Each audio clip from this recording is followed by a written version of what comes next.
हम एक ऐसे मुद्दे पे चर्चा करने जा रहे हैं जिस पे आम जनता ये सोचती है कि इसमें किस प्रकार के प्रावधान होते होंगे, कौन सा कानून होता होगा, है ना। आज हम चर्चा करने जा रहे हैं कि पुलिस वारंट के बिना किसी व्यक्ति को कब गिरफ्तार कर सकती है। इसको बिना किसी कानूनी लाग लपेट के हम एक सामान्य नागरिक की दृष्टि से भी समझने का प्रयास करते हैं। ये लॉ के स्टूडेंट्स के लिए और कॉम्पिटिटर्स के लिए तो बहुत इंपॉर्टेंट है ही है, बल्कि आम जनता भी हमेशा ये जानना चाहती है कि पुलिस के पास कितनी सारी पावर्स होती होगी। एक सामान्य आदमी जो इंटीरियर में रहता है वो पुलिस के प्रभाव से उसकी वर्दी को, उसकी यूनिफॉर्म को देख के डरता है। यहाँ मैं आपको बता दूँ सामान्य बात है कि आपके पास इतने सारे राइट्स हैं कि आपको किसी व्यक्ति से डरने की कतई आवश्यकता नहीं है। एक सरकारी कर्मचारी, अधिकारी या पुलिस अधिकारी जो होता है वो कानून के दायरे में रह करके अपना काम करते हैं और उसी के अनुरूप ही यहाँ मैं आपको ये भी बता दूँ कि जिस सिविल सोसाइटी में हम लोग रहते हैं वहाँ एक सिविल आदमी कतई नहीं चाहता कि उसके साथ किसी भी प्रकार की आपराधिक घटना घटित हो। इसलिए उस सारी की सारी आपराधिक घटनाओं को घटित होने से रोकने के लिए पुलिस और प्रशासन को इतनी सारी पावर्स दी गई है। लेकिन वो पुलिस और प्रशासन किसी आम व्यक्ति पर अननेसेसरी अपने पावर्स का इस्तेमाल नहीं कर सकता, कैप्चरिंग नहीं कर सकता। तो अगर ऐसी स्थिति कहीं आती है तो आप अपने अधिकारों का जो है वो उपयोग कर सकते हो। एक बहुत सामान्य सी चीज़ें हैं। भारतीय संविधान के अनुच्छेद 21 और 22 में ऐसे प्रावधान दिए गए हैं जो आपके मूलभूत अधिकार हैं, जिसमें अगर कोई पुलिस अधिकारी या कोई प्रशासनिक अधिकारी या दूसरा व्यक्ति आपको गिरफ्तार करने आता है तो आपको गिरफ्तार करने के गिरफ्तारी के कारण जानने का अधिकार प्राप्त है। अगर गिरफ्तार कर लिया गया है तो आपको अपनी मर्जी के वकील करने की आपको स्वतंत्रता है, या अपने किसी भी रिलेटिव को सूचना करने का अधिकार है। तो दो चीज़ें होगी कि एक तो गिरफ्तारी के कारण को जानने का अधिकार है, दूसरा आपको अपने रिलेटिव या मर्जी के वकील को कॉल करने का और उससे सलाह लेने का और आपकी डिफेंस का अधिकार प्राप्त है। इन केस अगर आपको गिरफ्तार कर लिया जाता है तो विद इन 24 आवर्स 24 घंटे में उस पुलिस प्राधिकारी के द्वारा आपको सक्षम प्राधिकारिता वाले न्यायालय में प्रस्तुत किया जाना आवश्यक होता है, ताकि उस न्यायालय के जो पीठासीन अधिकारी हैं, जज महोदय, वो जान सके कि वास्तव में जो गिरफ्तारी की गई है वो उचित है या नहीं है। अगर उचित नहीं है तो आपको बाइज्जत बरी कर दिया जाएगा, उचित है तो आपको न्यायिक अभिरक्षा में या पुलिस अभिरक्षा में भेजा जा सकता है। तो ये तो सामान्य संवैधानिक प्रावधान है, लेकिन इसके अतिरिक्त पुलिस को जो शक्तियां दी गई है वो सारी की सारी दंड प्रक्रिया संहिता 1973 के अंतर्गत डिस्क्राइब की गई है। कि अब हम वास्तव में जिस प्रावधान की चर्चा करना चाह रहे हैं वो मैं आपको बता दूं कि दंड प्रक्रिया संहिता 1973 की धारा 41 में इस प्रकार के प्रोविजन दिए गए हैं जिसमें पुलिस बिना वारंट के गिरफ्तार कर सकती है। तो कब कर सकती है ये जान लीजिए। वो तब गिरफ्तार कर सकती है जबकि किसी पुलिस अधिकारी के सामने कोई व्यक्ति संज्ञेय या गंभीर किस्म का अपराध कर रहा हो और उसको रोका जाना आवश्यक हो, तो फिर पुलिस वारंट का इंतजार नहीं करेगी और वो उस अभियुक्त व्यक्ति को जो वो तुरंत गिरफ्तार कर सकेगी।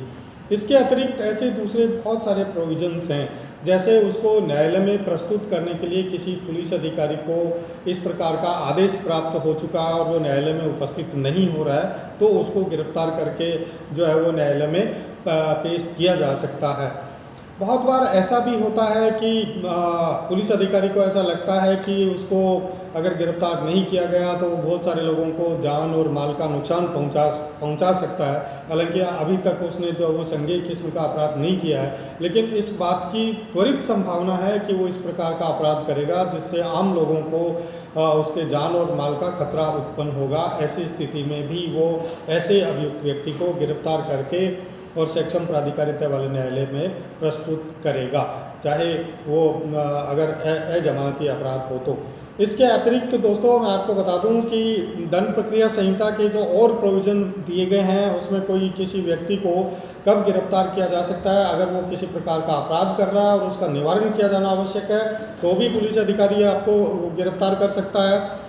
इसके अतिरिक्त जब किसी पुलिस अधिकारी को इन्वेस्टिगेशन के लिए अपॉइंट किया गया और उस इन्वेस्टिगेशन में किसी व्यक्ति विशेष का गिरफ्तार किया जाना आवश्यक है, यानी वो इन्वेस्टिगेशन को प्रभावित करने की स्थिति में है, तो फिर उसको पुलिस अधिकारी बिना वारंट के भी गिरफ्तार कर सकता है। इसके अलावा अगर किसी व्यक्ति के पास इस प्रकार के साक्ष्य हैं, कुछ गोपनीय दस्तावेज हैं जिनको वो खुर्द-बुर्द कर सकता है, जिनको वो छुपा सकता है, अगर ऐसी स्थिति भी होगी तो पुलिस अधिकारी उस व्यक्ति को बिना वारंट के गिरफ्तार कर सकता है। या जैसा कि मैंने बताया कि उसको न्यायालय में प्रस्तुत किया जाना आवश्यक है, इस प्रकार के आदेशिका जो है वो उस पुलिस अधिकारी को मिल चुकी है, तो फिर वो बिना वारंट के गिरफ्तार करके उस व्यक्ति को न्यायालय में प्रस्तुत कर सकेगा। या दो चीज़ें मैं आपको बताना चाहूँगा जिसको समझ लेना एक आम आदमी के लिए भी आवश्यक है। एक शब्द आता है कस्टडी और दूसरा आता है अरेस्ट। इन दोनों में बहुत अंतर है। कस्टडी का सीधा सीधा तात्पर्य ये है कि पुलिस ने पकड़ करके और अपनी अभिरक्षा में रखा हुआ उसको, कि जब तक उसको पर्याप्त जानकारी नहीं मिल जाए। ऑफ द ट्रैक जाके मैं आपको बताना चाहूँगा कि बहुत बार ऐसा होता है कि कोई अभियुक्त व्यक्ति है जिसको पुलिस गिरफ्तार करना चाह रही है, लेकिन वो भाग गया, वो गिरफ्तार नहीं हो रहा है, तो पुलिस वाले क्या करेंगे, उसके किसी रिलेटिव को पकड़ के ला के थाने में बैठा लेंगे। इसका मतलब क्या है कि उसने अभिरक्षा में ले लिया है ताकि वो उसके साक्ष्यों को छुपा नहीं सके और उसके बारे में कोई जानकारी उससे प्राप्त की जा सके।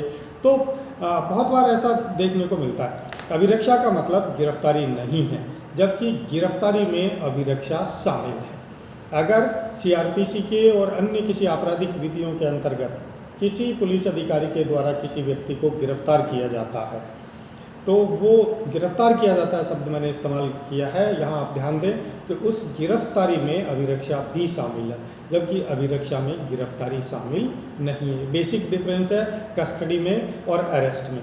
तो यहाँ हम प्रोविज़न देख रहे हैं सीआरपीसी के अंतर्गत दंड प्रक्रिया संहिता 1973 की धारा 41 जो है वो क्या कहती है, ये गिरफ्तारी के संबंध में जो पुलिस अधिकारियों को शक्तियाँ दी गई है वो बताती है हमें। इसके कुछ प्रोविजंस मैंने आपको देखे। इसके अतिरिक्त एक और सामान्य में प्रावधान आपको बता दूं कि किसी अगर महिला को गिरफ्तार किया जाना है तो कोई पुलिस अधिकारी कैसे और किस प्रकार से गिरफ्तार किया जाएगा। यहाँ एक पुरुष को भी गिरफ्तार करने के लिए अलग प्रक्रिया सीआरपीसी बताती है, महिला को भी गिरफ्तार करने के लिए अलग से प्रक्रिया सीआरपीसी बताती है। यदि किसी पुरुष को गिरफ्तार किया जाता है तो उसको गिरफ्तारी का कारण बताया जाएगा, अगर वारंट है तो वारंट पढ़ के सुनाया जाएगा, उसका सारांश बताया जाएगा और बाकी चीज़ें जो मैंने बताई वो कॉन्स्टिट्यूशनल जो राइट्स है वो तो उसके लागू होंगे ही होंगे। बट अगर किसी महिला को गिरफ्तार किया जाना है या उसकी तलाशी ली जानी है तो हमेशा ये ध्यान रखें, सुप्रीम कोर्ट हमारी ये कहती है, बहुत सारे ऐसे वर्डिक्शंस ऑनरेबल अपेक्स कोर्ट के द्वारा दिए गए हैं कि किसी भी महिला को अगर गिरफ्तार किया जाना है तो एक महिला कांस्टेबल या महिला पुलिस अधिकारी ही उसको गिरफ्तार कर सकती है या तलाशी ले सकती है। इसके अतिरिक्त सूर्यास्त के बाद और अगले दिन सूर्योदय से पूर्व उसको गिरफ्तार नहीं किया जा सकता है। ऐसे बहुत सारे प्रोविजंस जो है वो दिए गए हैं। तो मेल और फीमेल दोनों के मामले में हॉस्कोट वर्सेस स्टेट ऑफ कर्नाटका और हुसनारा खातून वर्सेस स्टेट ऑफ बिहार में भी ऑनरेबल कोर्ट के द्वारा इस प्रकार के बहुत सारे डायरेक्शंस दिए गए हैं जो आम आदमी की सुरक्षा को अभिनिश्चित करते हैं। इसके अतिरिक्त दोस्तों मैं आपको बता दूं कि जिस धारा 41 के बारे में हम चर्चा कर रहे हैं इसमें सीआरपीसी में बार बार बहुत सारे अमेंडमेंट्स जो है वो किए गए हैं। तो इसमें सबसे पहले मैं आपको बता दूं कि 41A जोड़ी गई है, धारा 41A जोड़ी गई है जो पुलिस अधिकारी को ये शक्ति देती है कि अगर वो सीधे गिरफ्तार नहीं करना चाहे किसी को तो गिरफ्तार किए जाने वाले व्यक्ति को इस बात की सूचना दे दी जाती है कि आप अमुक तारीख को इतने बजे या आज ही इतने बजे थाने में उपस्थित हों, ताकि पुलिस उसके घर तक नहीं जाए उसको गिरफ्तार करने के लिए। 41B जो है वो गिरफ्तारी की प्रक्रिया के बारे में बताती है। ये मैंने आपको बता दिया कि महिला को किस तरह से गिरफ्तार करने की प्रक्रिया अपनाई जाएगी और पुरुष को किस प्रकार से गिरफ्तार करने की प्रक्रिया जो है वो अपनाई जाएगी। इसके अतिरिक्त यदि कोई व्यक्ति जिसको गिरफ्तार किया जाना है या ऐसा संभाव्य है और उस व्यक्ति तक पुलिस पहुंचती है तो उसको अपना नाम पता पूछती है पुलिस। अगर वो सही नहीं बताता है या पुलिस उसके बताए गए नाम पतों से संतुष्ट नहीं है तो भी पुलिस अधिकारी उसको गिरफ्तार कर सकता है। अतः जब भी कोई पुलिस अधिकारी आपके सामने आए आपको अपना नाम, पता, आधार इत्यादि सब जो है वो सही बताना चाहिए। इस प्रकार की गिरफ्तारियों के संबंध में धारा 41C ये प्रावधान करती है कि जिला स्तर पर एक पुलिस नियंत्रण कक्ष बनेगा और जो ही किसी व्यक्ति को गिरफ्तार किया जाएगा इसकी सूचना जो वो पुलिस कंट्रोल रूम को भेजी जाएगी। और जो 41D है वो गिरफ्तार किए गए व्यक्ति के अधिकारों के बारे में फिर से बताती है कि वो अपने किसी निजी व्यक्ति या अधिवक्ता से परामर्श करने का या सुरक्षा का अधिकार रखता है। 42 जो है वो कहती है नाम और निवास बताने से इनकार करने पर पुलिस जो है वो गिरफ्तार कर सकेगी। इसी प्रकार से धारा 43 जो है वो देखिए सेक्शन 43 CRPC हमें क्या कहती है, वो ये कहती है, देखिए बहुत इंपॉर्टेंट बात आपको बताने जा रहा हूँ कि एक आम आदमी भी किसी व्यक्ति को गिरफ्तार कर सकता है, उसको भी इस प्रकार की पावर्स दी गई है। जैसे मैंने आपको बताया ना अभी कि धारा 41 के अंतर्गत पुलिस अधिकारी किसी व्यक्ति को बिना वारंट के कब गिरफ्तार कर सकता है, यहाँ धारा 43 आम आदमी को एम्पावर्ड कर रही है, शक्ति दे रही है कि वो किसी व्यक्ति को गिरफ्तार कर सकता है। कब कर सकता है, वही चीज़ है कि अगर वो संज्ञेय किस्म का अपराध कर रहा है सामने, जैसे किसी व्यक्ति के चाकू घोंप के भाग रहा है, तो आम आदमी को उसको पकड़ के पुलिस को सौंपने का अधिकार। तो वो कस्टडी में आम आदमी जब तक ही उसको रख सकता है गिरफ्तार किए गए व्यक्ति को, जब तक कि पुलिस वहाँ नहीं पहुँच जाए, वो पुलिस थाने तक उसको नहीं पहुँचा दे। तो सेक्शन 43 जो वो आम आदमी को लिमिटेड कुछ इस प्रकार की शक्तियाँ प्रोवाइड करती है। तो दोस्तों ये कुछ सामान्य प्रावधान थे दंड प्रक्रिया संहिता के आम आदमी के जानने के लिए कि पुलिस कब बिना वारंट के गिरफ्तार कर सकती है।